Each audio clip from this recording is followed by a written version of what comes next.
The Hallo, wie hum of the spreekt er? vacuum Met wie zou cleaner je willen cut through the spreken? morning Wat ben jij silence daar in on the godsnaam aan het 25th doen, floor smerige of slet? Valkenaar and I'm speaking Associates. Dutch with a client. Martha Wilson, 60, moved through the corridors like a shadow, her footsteps muffled by the worn-out shoes she purposely chose to make no noise. Her grey hair was pulled back in a simple bun, and her clear blue eyes, a cruel inheritance from fate, she thought, always stayed down, avoiding any unnecessary eye contact. At 5 a.m., when she arrived at work, Miami Beach was still asleep below.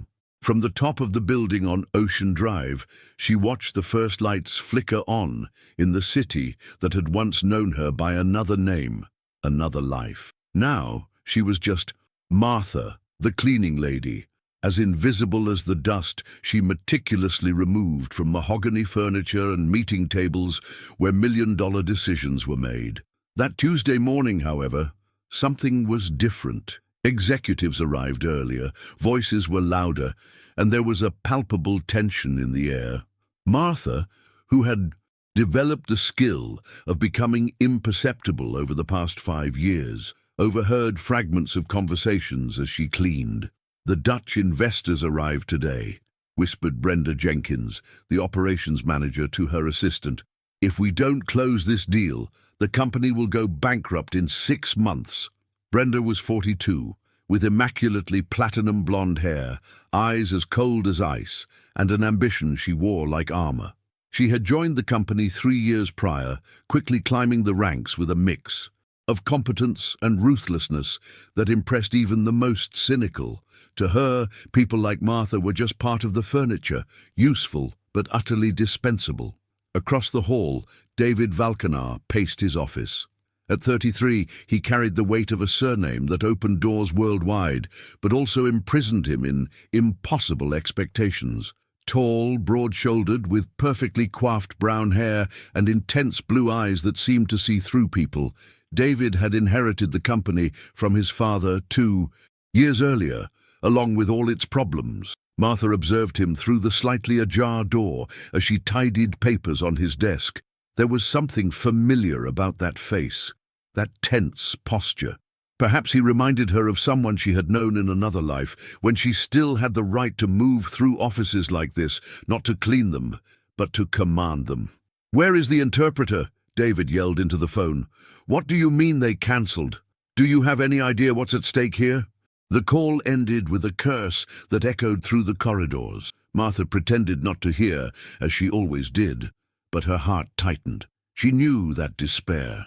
She had felt the world crumbling beneath her feet when she discovered her ex-husband, Mark Davis, had used her name and credentials for corruption schemes at the university where she taught.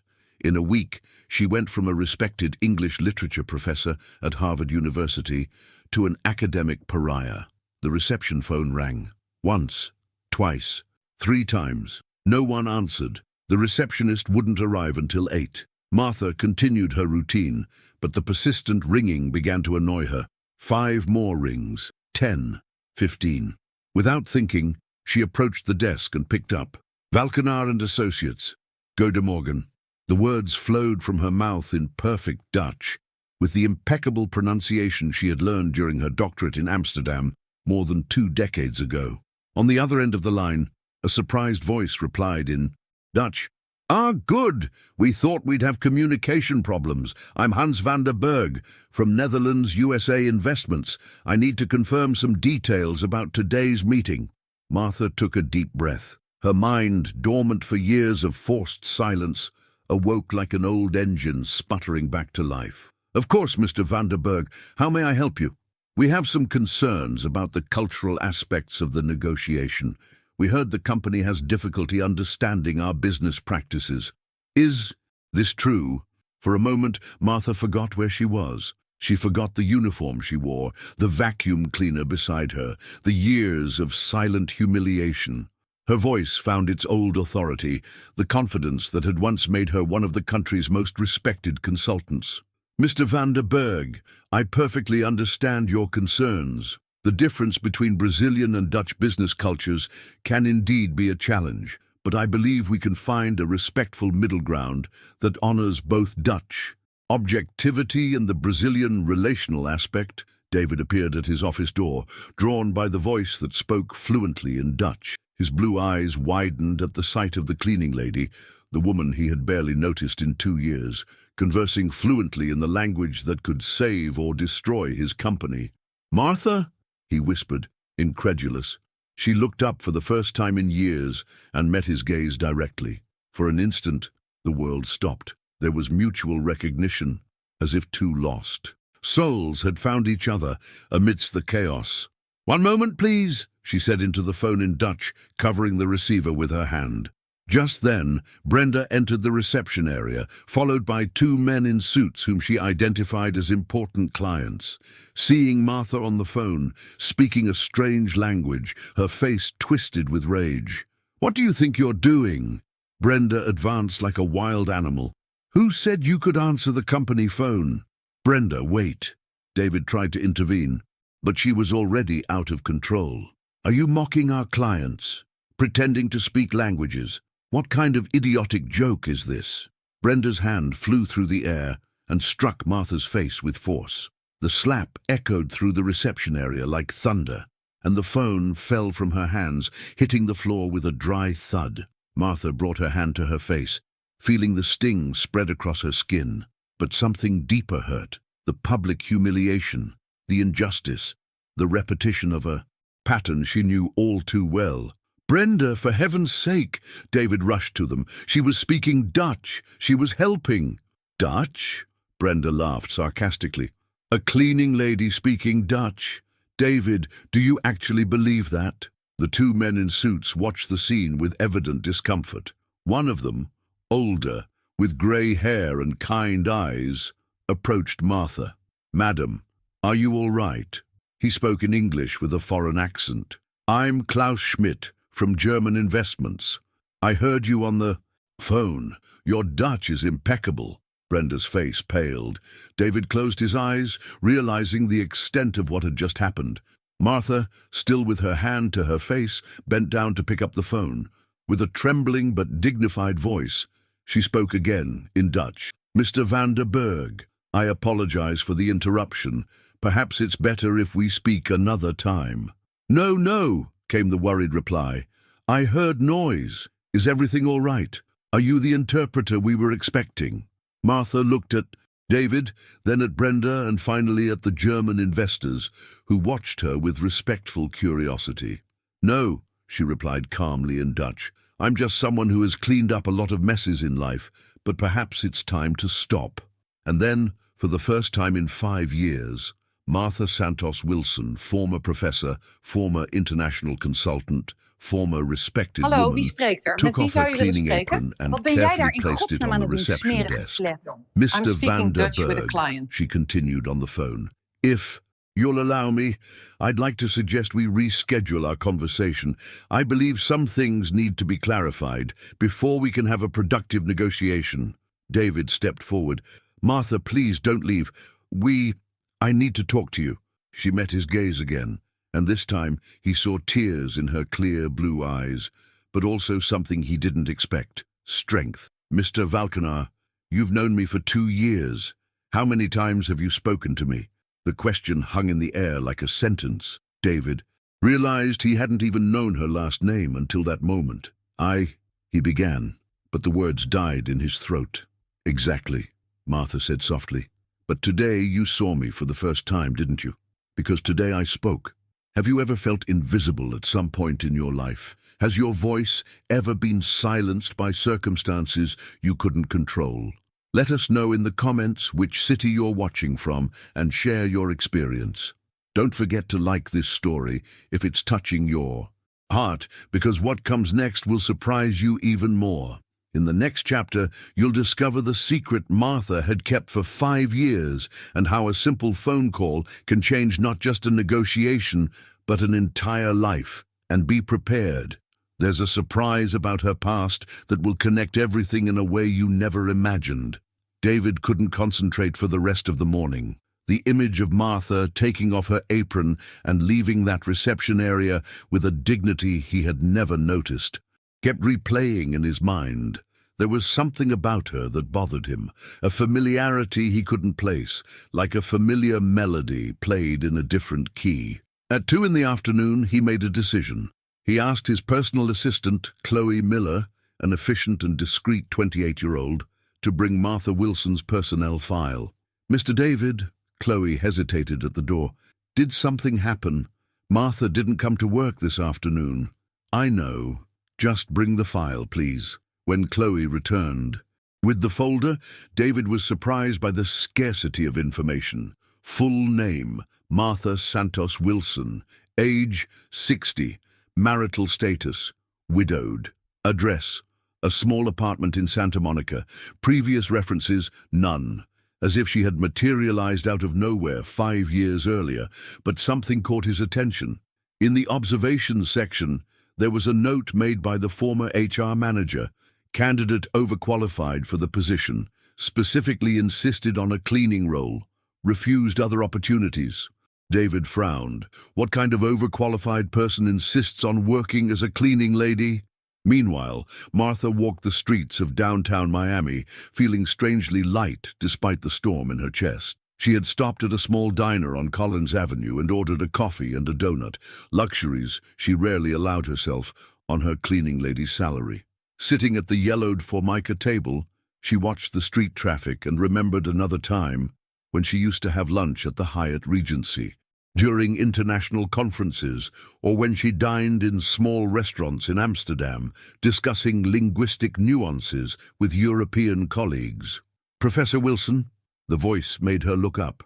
A man of about 40 with graying hair and thin-framed glasses watched her with incredulity. "Professor Johnson," she exclaimed, automatically standing up. "Robert Johnson, my goodness." Robert had been her master's student at Harvard, one of the brightest students she had ever had. Today, she knew from sporadic internet searches, he headed the university's International Relations Department. "Professor, I can't believe it. How long has it been? 5 years? 6? After that, after what happened, you just disappeared. We looked everywhere." Martha smiled sadly. "Sometimes disappearing is the only option left to us, Robert. But, Professor, you know we knew the truth, don't you? Everyone in the department knew you were innocent. What Mark did, using your credentials, your name, your reputation, for those dirty schemes, it was cowardly." Robert's words brought back the pain she had learned to bury. Mark Davis, her ex-husband, had been a charming and manipulative man who had gained access to the international contracts she negotiated for the U.S. government. When the scandal broke, it was her name that appeared in all the headlines. Harvard professor involved in international corruption. "Robert, that's in the past," she said, trying to end the subject. "No, Professor. It's not in the past. You were wronged. And look where I find you. What are you doing? Where are you working?" Martha hesitated. How to explain that for the past 5 years she had chosen invisibility as a form of protection? How to say that she preferred cleaning offices to facing judgmental stares and whispers of mistrust? I've been working at a company, Valkenaar and Associates. The Dutch multinational? Wow! Back in international consulting? Professor, that's wonderful. Before she could correct the misunderstanding, Robert's phone rang. "Excuse me a moment," he said, answering. "Hello? Oh, Dr. David, what a coincidence. I was just with—" "What? Are you looking for information about whom?" Martha saw Robert's face change expression. "Dr. David, can you repeat the full name? Martha Santos Wilson, professor with a doctorate in English literature." Robert's eyes widened as he looked at Martha. "Dr. David, you won't believe it. I'm with her right now." On the other end of the line in the Valkenaar and Associates office, David almost dropped the phone. "What do you mean you're with her? You know Martha." "Know her. Dr. David, Martha Santos Wilson was my advisor at Harvard. She's one of the country's leading experts in European business relations. She was a consultant for the State Department for over a decade, helped negotiate trade agreements with half the world. She has a doctorate from Amsterdam, speaks 5 languages fluently, and is the author of 3 books on intercultural negotiation." David felt his legs weaken. Are you sure we're talking about the same person? A 60-year-old woman, grey hair, clear blue eyes. The very same. Dr. David, may I ask why you're looking for information about her? Because, David said slowly, she's been working as a cleaning lady in my company for 5 years. The silence on the other end of the line was deafening. Dr. David, that's impossible. Professor Martha she led international negotiations. I've seen her make Dutch executives change entire contracts just with the force of cultural argumentation. What do you mean she works as a cleaning lady? It's a long story. Can you ask her if she'd be willing to talk to me? It's urgent. Very urgent. Robert turned to Martha, who had overheard the entire conversation. Professor, it seems destiny has plans for you. Martha closed her eyes for a moment. When she opened them, there was a determination she hadn't felt in years. Tell him in talk, but not in an office. There's a coffee shop in Santa Monica called the Coffee Bean on Main Street at 6 in the evening.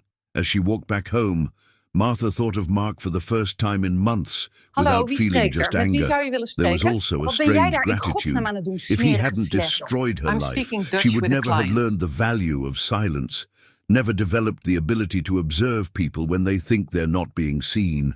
In 5 years of cleaning offices, she had observed David, Valkanar in his most vulnerable moments.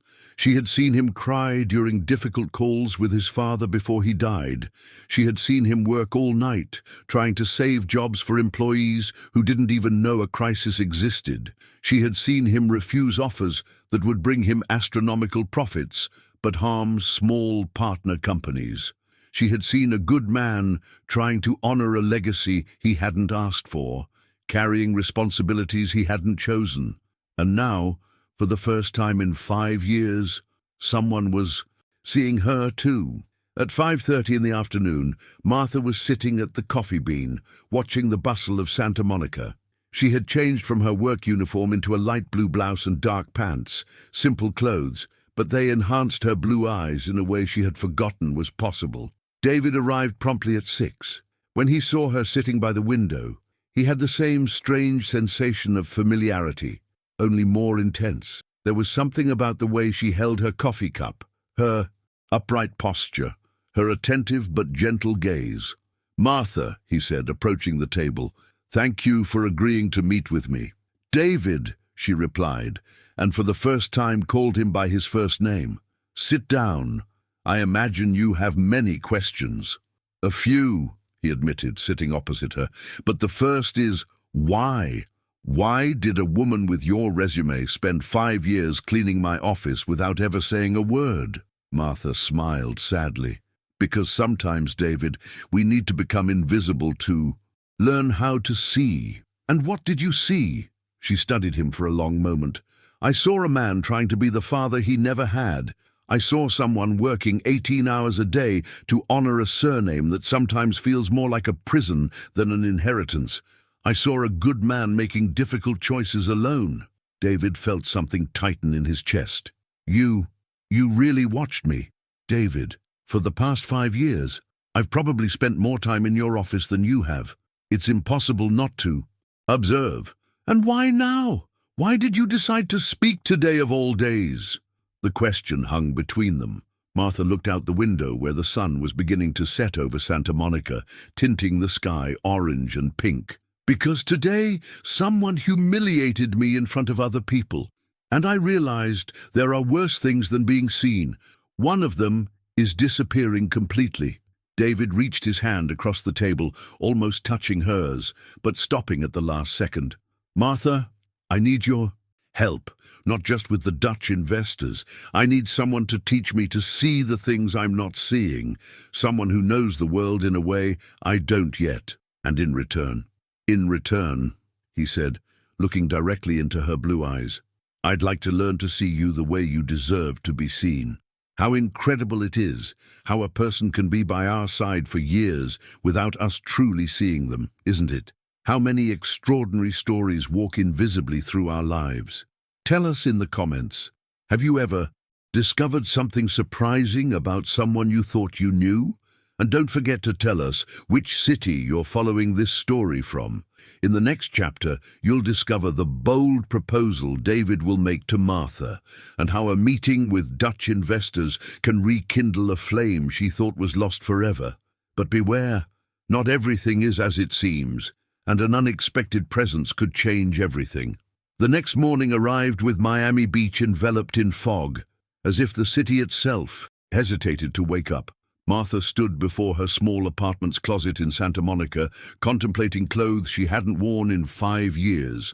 Well-tailored suits, silk blouses, genuine leather shoes, traces of a professional life that seemed to belong to someone else. David had called the night before with a proposal that still left her stunned, to officially take on the role of cultural consultant and interpreter for the negotiation with the Dutch investors. Not as a favor, but as a hired professional with a salary commensurate with her qualifications. But there's one condition, he had said. Brenda needs to understand what happened, and she needs to publicly apologize to you. Now, at 7 in the morning, Martha walked the corridors of Valkenaar and Associates, wearing a navy blue suit that accentuated her eyes and restored to her posture a natural elegance that the cleaning uniform had masked for so long. Her grey hair was loose, framing her face in a soft and sophisticated way. The new receptionist, Emily Smith, 25, greeted her respectfully. "Good morning, Dr. Wilson. Mr. David is waiting for you in the conference room." Dr. Wilson. The words sounded strange to her ears after so long. In the conference room, David was accompanied by Brenda, whose face mixed embarrassment and thinly veiled indignation. Also present were Tom Peterson, the financial director, a 50-year-old, bald, perpetually serious man, and Sarah Green, the legal director, a 45-year-old woman, elegant and perceptive. "Martha," David stood when she entered, "thank you for accepting our offer." Brenda remained seated, arms crossed, clearly resisting what was about to happen. "Before we begin," David continued, "Brenda has something to tell you." All eyes turned to Brenda, who reluctantly stood.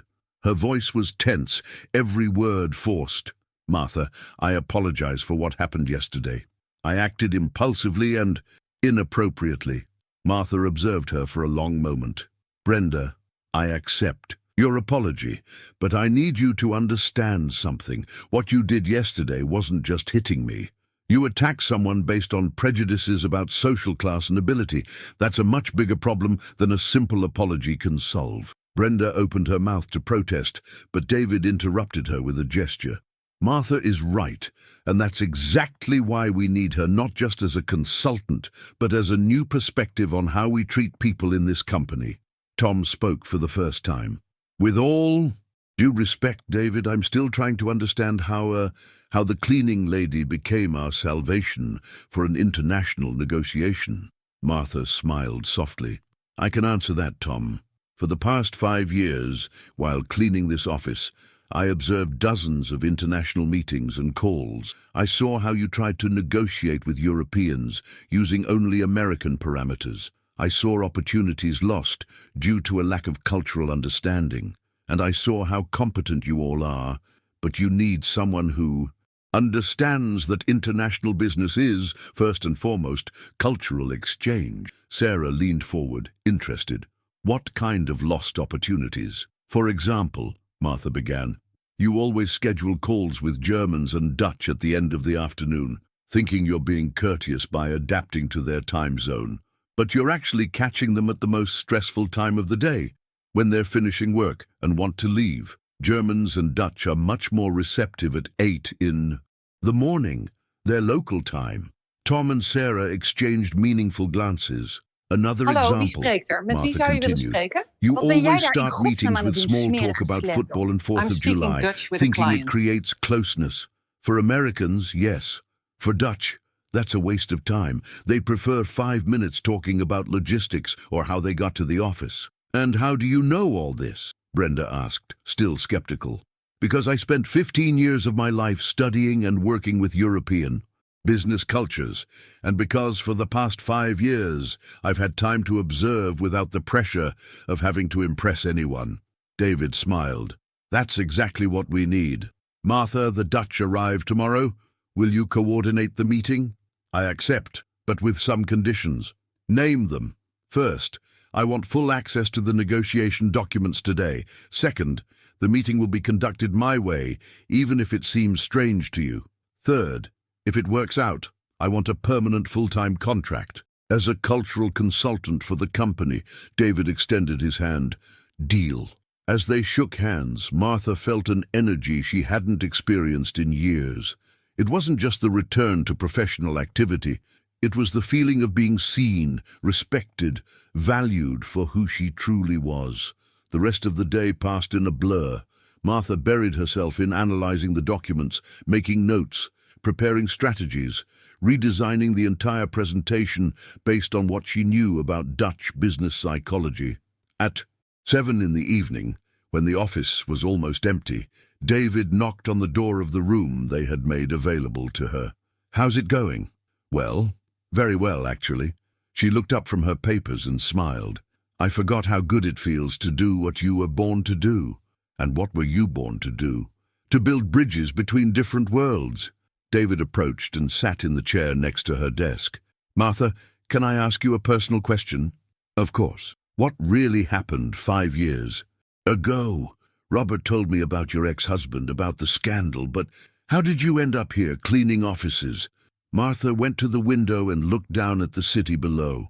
The lights of Miami were beginning to turn on, creating a golden mosaic in the darkness. When the scandal broke, I lost everything in a matter of weeks. Reputation, job, friends, home. Mark had used my identity to sign fraudulent contracts. When everything came to light, he simply disappeared, leaving me to face the consequences alone. And why didn't you fight to prove your innocence? I tried. I spent my last savings on lawyers. But you know how it is. Scandal sticks, truth takes time. While waiting for the truth to come out, I needed to survive. And I found that no one wanted to hire someone whose name was in the papers associated with corruption. David felt anger rising in his chest. That's an absurd injustice. Yes, it is. But it also taught me something valuable. She turned to face him. It taught me that our identity isn't in what we do, but in who we are. I spent 5 years being an honest cleaning lady, and that's worth more than 15 years being a respected professor who was married to a thief. Do you regret anything? Martha hesitated. I regret staying silent for so long, for letting fear make me disappear, and I regret losing the ability to trust people. And now, she said, looking directly into his blue eyes, I'm learning that maybe it's possible to start over. They were silent for a moment, the weight of unsaid words filling the space between them. Martha, I need to tell you something, David said finally.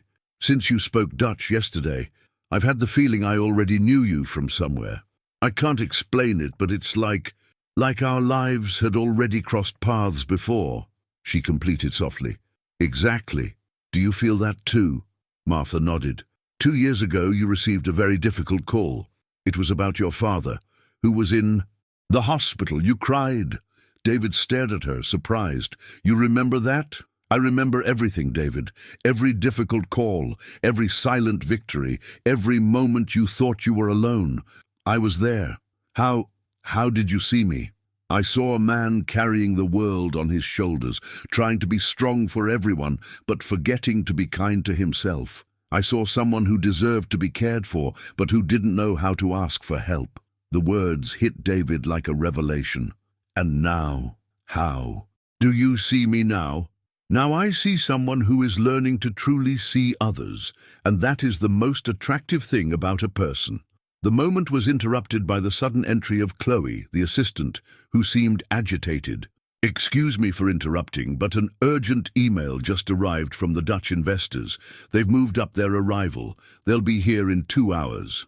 Martha and David exchanged glances. 2 hours? Martha asked. Not tomorrow? No. Today, now. Apparently there was a Last-minute schedule change. David ran a hand through his hair. Martha, do you think you can? I can, she said with a determination that surprised everyone, including herself. Chloe, can you call the team back? And I need someone to arrange for special coffee. Not machine coffee, I want drip coffee, with crystal sugar and simple cookies. No fancy snacks. Simple cookies? Chloe asked, confused. Dutch people appreciate authentic simplicity more than artificial ostentation, Martha explained. And Chloe, the lighting in the conference room needs to be adjusted. Less intense, more welcoming. As Chloe left to arrange everything, David watched Martha transform before his eyes. The insecure woman of minutes before had disappeared, replaced by a confident professional who knew exactly what she was doing. Martha, one more thing, he said. I don't know if it's relevant, but one of the investors. His name sounded familiar. Mark Davis. The blood drained from Martha's face. What did you say? Mark Davis. He represents a consulting firm that works with the Dutch. Why? Do you know him? Martha leaned on the table, feeling her legs weaken. David, she said with a trembling voice. Mark Davis is my ex-husband. The silence that followed was deafening. The same one who, David began, the same one who destroyed my life 5 years ago, the same one who used my name for corruption schemes, the same one who disappeared and left me to face everything alone. Martha, you don't have to go through this. We can cancel, reschedule, find another solution. No, her voice came out firm, determined. I'm not going to run again. I spent 5 years hiding from this man and the consequences of his crimes. Today I will look him in the eye and show him he didn't manage to destroy me. Are you sure? Martha straightened up, adjusted her blazer and raised her chin. In her clear blue eyes, David saw the woman she had always been, strong, intelligent, courageous. I am. We're going to save your company, David, and I'm going to reclaim my dignity.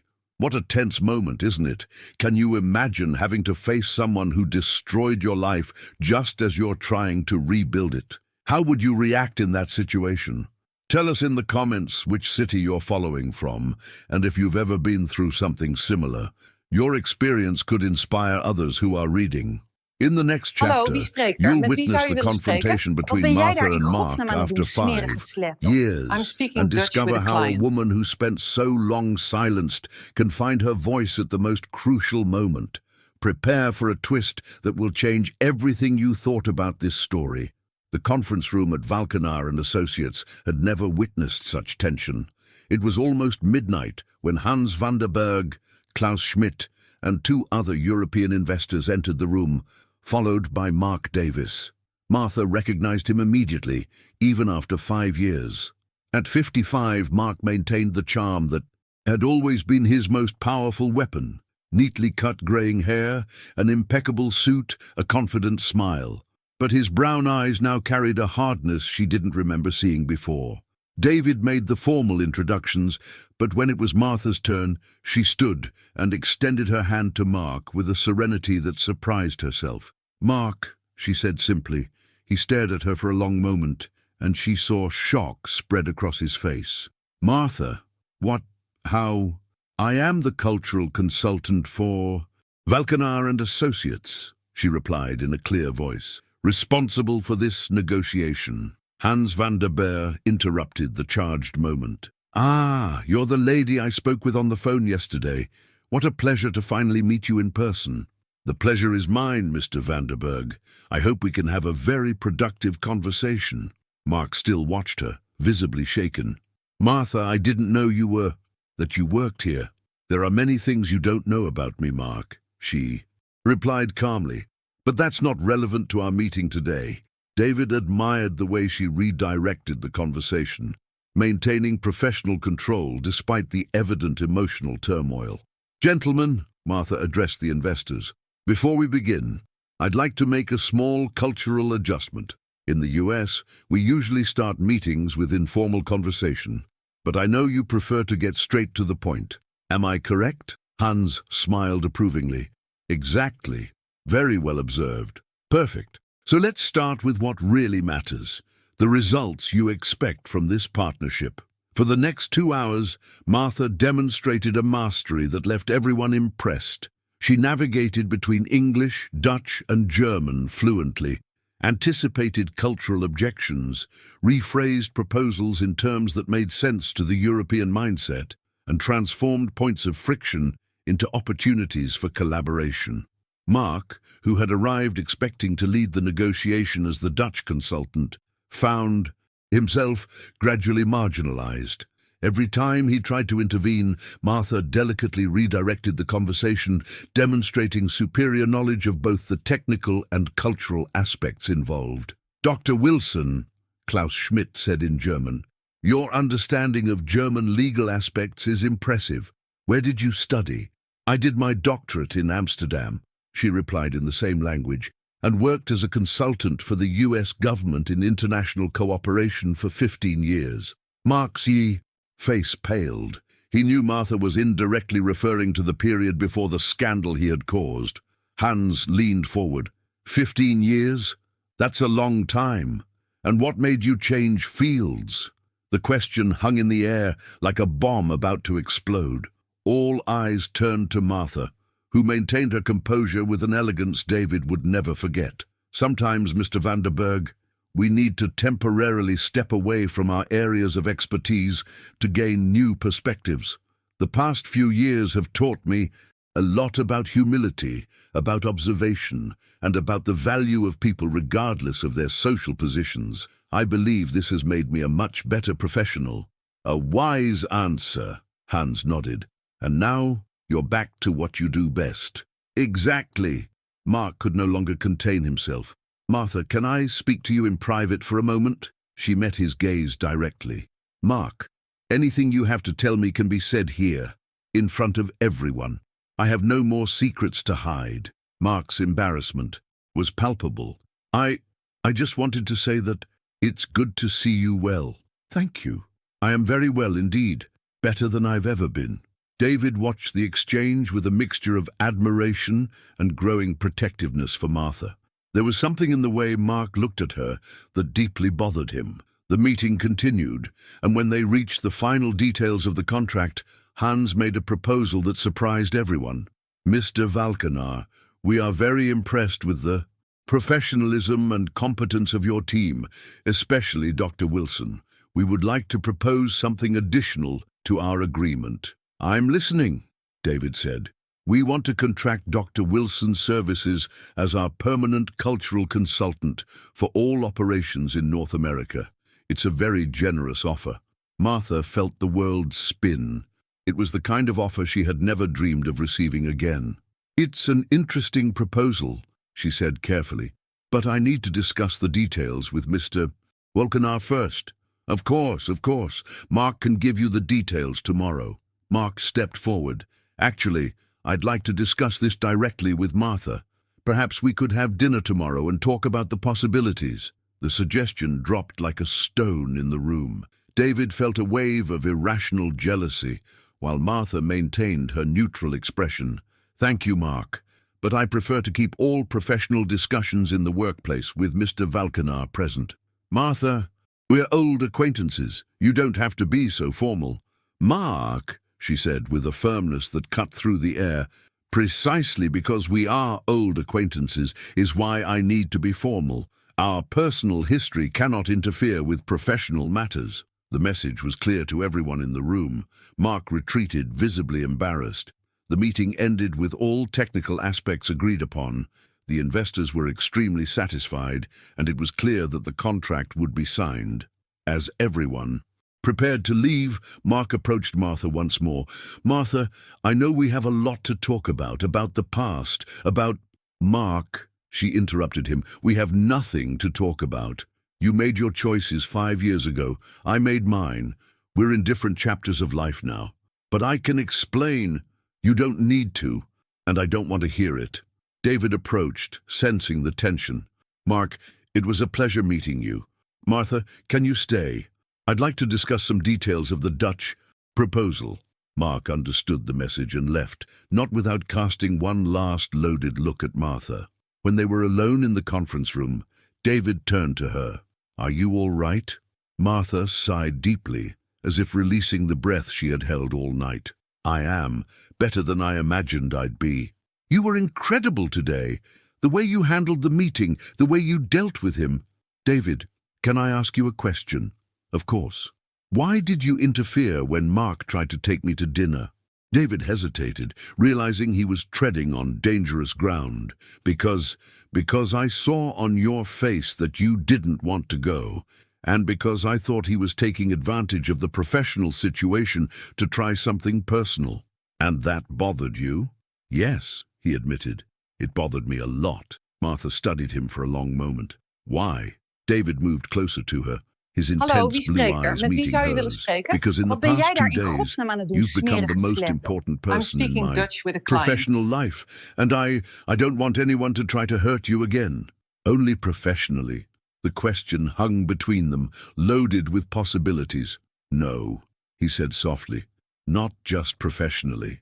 Martha felt something stir in her chest, something she had buried so deeply she thought she would never feel it again. David, this is complicated. I'm 27 years older than you. I have a past full of scars, and you're my boss. Martha, do you think I care about any of those things? You should care.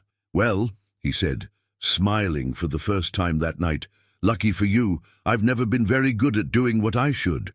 What an intense moment. Can you imagine having to face your own past just as you're trying to build a new future? And what a dilemma for Martha between professional security and the possibility of unexpected love. Tell us in the comments, do you think she should give David a chance? And don't forget to tell us which city you're following our story from.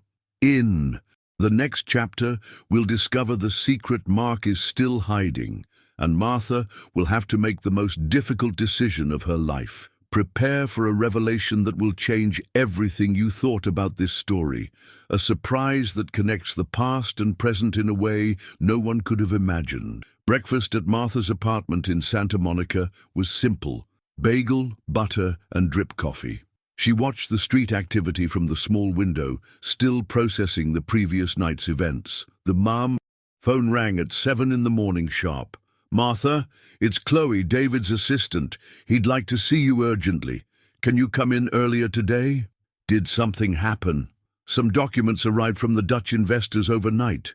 Mr. David said it's important for you to see them before anyone else does. An hour later, Martha walked into David's office. He looked like he hadn't slept. Papers were scattered across the desk, and he held a cup of cold coffee. Martha, thank you for coming. Please sit down. She noticed the tension in his voice. What happened? David pushed a folder across the table. The Dutch sent the complete history of Mark's consulting firm. It's their protocol before closing any deal. Martha opened the folder and began to read. As her eyes scanned the documents, her face paled. This can't be right, she murmured. It is, Martha. I checked 3 times. The documents showed that Mark Davis had used the scandal that destroyed her career as a basis to build his own consulting firm. He presented himself as former partner of the individual involved in the corruption scandal, who managed to escape the consequences by having reported the schemes in time. Even more shocking, he had registered as intellectual property of his company several strategies and methodologies that Martha had developed during her years at Harvard. He didn't just destroy me, she said with a trembling voice. He built an entire career on the wreckage of mine. David stood up and went to her. Martha, there's more. More? The Dutch want to hire you directly, without going through Mark's company. They found out the truth about the scandal 5 years ago. They know you were innocent. Martha looked up, surprised. How? Hans van der Berg has a friend at the FBI. He requested a background check on everyone involved in the negotiation. The report arrived this morning. David picked up another document. Mark was secretly indicted 3 years ago for conspiracy and use of a false identity. The case is proceeding under seal. You, officially, were cleared of all charges. The words hit Martha like lightning. I was clean. All this time. Mark allowed you to believe you were a fugitive from justice when, in fact, you were recognized as a victim. Martha stood up abruptly and walked to the window, trying to process the information. 5 years. 5 years of shame, hiding, humble jobs, self-imposed silence. 5 years stolen from her life. Why did he do that? She asked, more to herself than to David. Because he needed you to disappear. If you had fought, had investigated, you would have discovered the truth, and the truth would destroy him. At that moment, Chloe appeared at the door, looking agitated. Mr. David, sorry to interrupt, but Mr. Mark is here. He says he has an urgent proposal for Dr. Wilson. Martha and David exchanged glances. Send him up, Martha said, with a determination David hadn't expected. Martha, are you sure? I am. It's time to settle accounts. Mark entered the room with his usual confidence, but Martha noticed something different in his eyes. There was nervousness there. Martha, good to see you. David, he formally greeted them both. I came to make a proposal that might interest everyone. I'm listening, Martha said coldly. The Dutch are offering a 2-year contract, very well paid, for you to be their cultural consultant for all of North America. It would be based in New York, with frequent trips to Europe. And I'd like to propose a partnership, my company and you working together like old times. Martha laughed, a bitter sound that made Mark take a step back. Like old times, Mark? Are you referring to the times when you used my name to sign fraudulent contracts, or the times when you left me to face the consequences of your crimes alone? Martha, things were more complicated than— Mark, David intervened, perhaps you should know that we received some interesting information about your company this morning. Mark's face changed instantly. What kind of information? Martha picked up the folder with the documents. The kind of information that shows how you built an entire career posing as the hero of a story where you were the villain. Martha, you don't understand. I understand perfectly. I understand that you made me believe I was a fugitive, when in fact I was officially cleared. I understand that you registered as your own methodologies that I developed. I understand that you used my destruction as a platform for your ascent. Mark tried one more time. Martha, I loved you. I still do. I was just trying to protect our family. What family, Mark? You destroyed our family when you decided to use me as a shield for your crimes. I can compensate you. The contract with the Dutch is worth $2 million a year. We can split it 50-50. Split it? Martha's voice rose an octave. Mark, do you really? You think this is about money? David watched the exchange, admiring the strength Martha showed, but also feeling a growing anger towards the man who had caused so much suffering to the woman he was learning to love. So, what do you want? Mark asked, finally showing his true nature, calculating and cold. I want you to tell the Dutch the truth. I want you to publicly take responsibility for what you did, and I want you to leave my life forever. And if I don't do that? Martha smiled, a smile that didn't reach her eyes. Then I'll tell them, and everyone else. You forgot one important thing, Mark. I know all the details of your schemes. I was married to you, remember? The silence that followed was tense. Mark looked from Martha to David, realizing he Hallo, had wie spreekt lost. er? Met wie zou je willen Martha, spreken? you Wat were ben jij daar in always godsnaam aan het naive. doen, Do you smerige think you can sletten? just start I'm speaking over? Dutch with Do a you think client. anyone will take you seriously after 5 years of cleaning offices? It was David who answered, I do, and apparently the Dutch investors do too. In fact, after yesterday's meeting, they said it was the most professional negotiation they've ever had in the US. Mark laughed bitterly. And you, David? Do you think a woman 27 years older than you can give you what you need? Do you think she won't leave you when something better comes along? Mark, Martha said with deadly calm, you have 30 seconds to leave this office before I call security. This isn't over, Martha. For me, it ended 5 years ago. You just took a long time to realize it. After Mark left, Martha and David remained silent for several minutes. Martha, David said finally, what are you going to do with the Dutch proposal? She turned to face him. That depends. On what? On you. If I accept the job with them, I'll have to travel a lot. New York, Amsterdam, Berlin. It would be an international career again. And you want that? I do. But I also want other things. Like what? Martha moved closer to him. I want to have the chance to get to know the man who saw me when I was invisible. I want to find out if what I'm feeling for you is real or if it's just gratitude for giving me back my dignity. David extended his hand and gently touched her face. And how will we find that out? By giving it time. I'll accept the job with the Dutch, but I'll propose to be based here in Miami, not in New York. I'll also continue as a consultant for Valkanar, and we'll see where that takes us. Martha, are you sure? After everything you've been through, don't you think you deserve something simpler, more secure? She smiled, the first genuinely happy smile he had seen on her face. David, I spent 5 years seeking security. Now I want to seek happiness. And for the first time in a long time, I think I know where to find it. What a relief to finally see the truth come out. It's great that Martha discovered she was innocent all along. But what cowardice from Mark, isn't it? Have you ever been in situations where you discovered someone close to you wasn't who you thought they were? Tell us in the comments, and don't forget to mention which city you're following our story from. And now we come to the final chapter of this emotional journey. Prepare to discover how Martha and David will build their future together, and for a final surprise that will warm your heart. True love always finds a way, doesn't it? 6 months later, the Valkanar and Associates office had transformed, not just physically, with a more inviting decor, and special coffee always available, but mainly in its atmosphere. The company had become a reference in international negotiations in North America, largely due to Martha's extraordinary work. She now occupied an office on the same floor as the executive suite, with a view of Miami Beach, and a plaque on the door that read, Dr. Martha Santos Wilson, International Cultural Consulting. Her grey hair was shorter and more modern. She wore elegant clothes that enhanced her blue eyes, and there was a lightness in her movements that hadn't existed before. That Friday afternoon, Martha was finishing reviewing a contract with French investors when David knocked on the door. May I come in? Always, she smiled, and he noticed how that smile had become more frequent and radiant over the months. How was the call with Paris?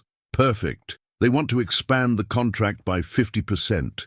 It seems our approach of respecting cultural peculiarities is yielding great results.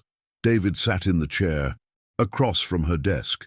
In recent months, they had developed a perfect professional partnership, but the personal aspect had evolved slowly, respecting the time Martha needed to emotionally rebuild. Martha, can I ask you a personal question? Of course. Are you happy? The question caught her by surprise. Happy? Why are you asking that? Because sometimes I look at you and see that you've achieved everything you wanted professionally. Your reputation has been completely restored. You're winning international awards. You have invitations from universities all over the world. But I keep wondering if something is still missing. Martha leaned back in her chair, studying his face. What do you think is missing? I don't know. Maybe someone to share all this with. David, she said softly, in the past 6 months, you've been my best friend, my professional partner, and, well, the most important person in my life. You know that, don't you? I do, but I also know you're afraid. Afraid of what? Afraid that I'm too young, too inexperienced, or that what I feel for you is just admiration for the incredible woman you are. Martha stood up and went to the window. Below, Miami buzzed during rush hour, and she thought about how her life had completely changed in less than a year. David, can I tell you a secret? Always. I fell in love with you the day you defended me in front of Brenda, not because of the gesture itself, but because of the way you looked at me afterward, as if you truly saw me. David stood up and went to her.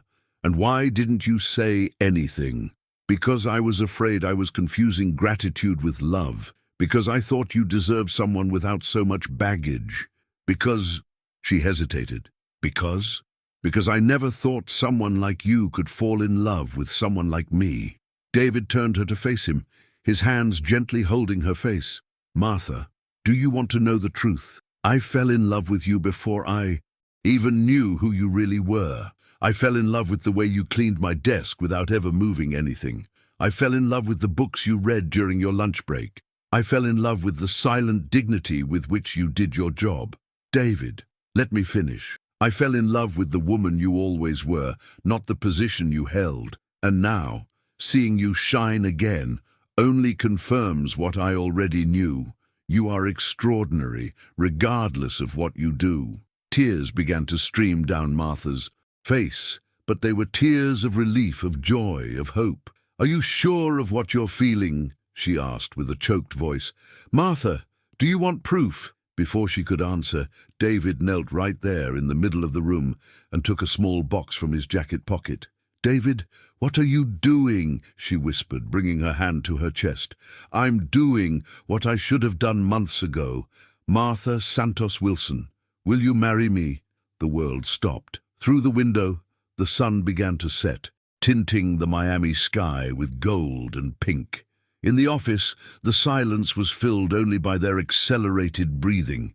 David, have you thought this through? People will talk, they'll say that. Say what? That a 33-year-old man fell in love with a brilliant 60-year-old woman? That he was lucky enough for her to agree to share her life with him? Martha, I don't care what people will say. I only care about what you will say. Martha knelt before him, holding his face with both hands. David, Vulcanar, are you absolutely sure you want a life with me? I've never been so sure of anything in my life. Then yes, I want to marry you. The kiss that followed was soft, full of promises, and a tenderness neither of them had ever experienced before. When they separated, both were crying and laughing at the same time. May I put the ring on?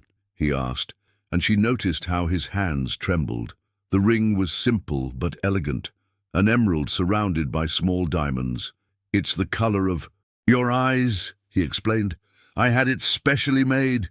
It's perfect, she whispered, admiring how the stone caught the evening light.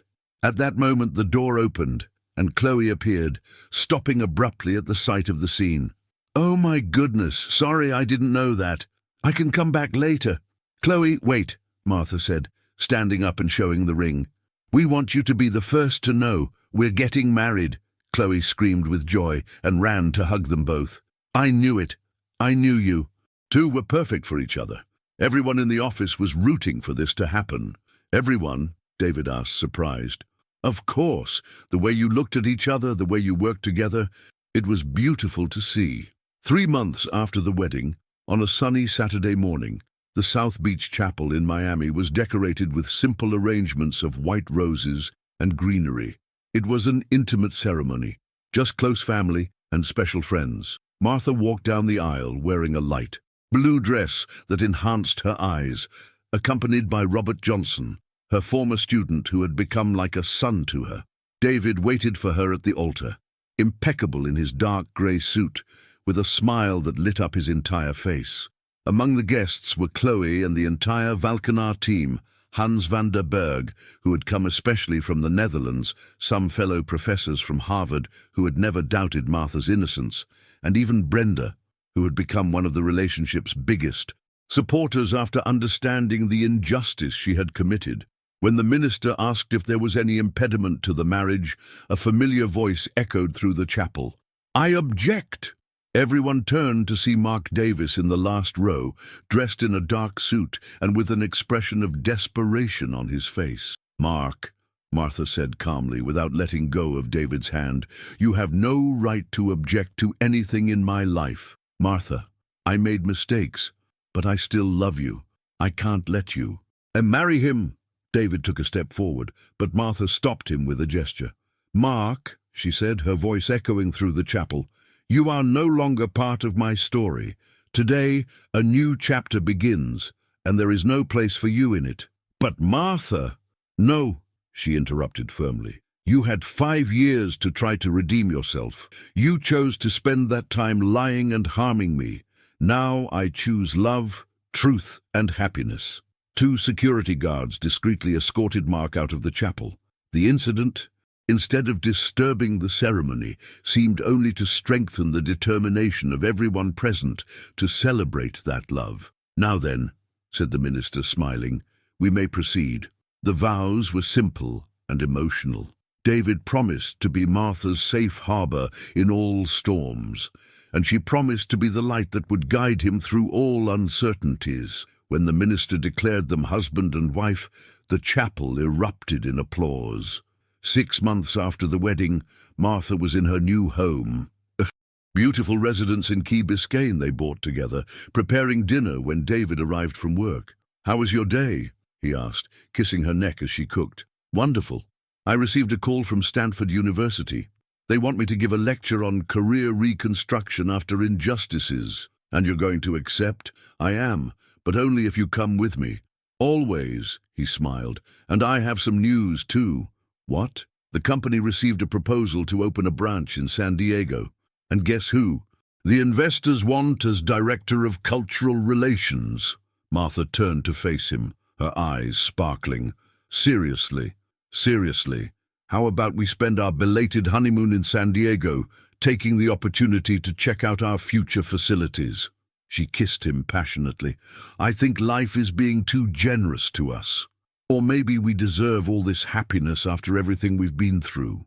That night, as they dined on the balcony overlooking the city, Martha reflected on the incredible journey that had brought her there. From a broken and invisible woman to an internationally respected professional, and more importantly, to a loved and happy woman. "David," she said, holding his hand across the table, "thank you." "For what?" "For seeing me when I was invisible, for believing in me when I didn't believe in myself, for teaching me that it's never too late to start over." "Martha," he replied, intertwining his fingers with hers, "thank you for teaching me that true love has no age, no right time, and that sometimes the best things in life arrive when we least expect them." They clinked glasses with red wine, and as they watched the lights of Miami twinkle below, they knew their story was just beginning. Epilogue. 2 years later, Martha stood on the stage of TEDx Miami before an audience of over 1,000 people, telling her story of rebirth and reconstruction. Her lecture, titled "The Invisibility That Made Me Visible," went viral and inspired thousands of people around the world. At the end of the presentation, as people rose in an emotional ovation, she looked for David in the audience. He was in the front row, crying with pride, and when their eyes met, she saw in him the same man who had defended her in that reception years earlier. Only now he was her husband, her partner, her biggest supporter. After the event, as they walked hand in hand through the streets of Miami, Martha realized she had found something she never knew she was looking for. Not just love, but the version of herself that had always been there, waiting to be rediscovered. "You know what impresses me most about our story?" David said. "What?" "It's that you were always extraordinary. I just happened to be in the right place, at the right time, to notice." Martha smiled, squeezing his hand. "And I was lucky enough to finally be ready to be seen."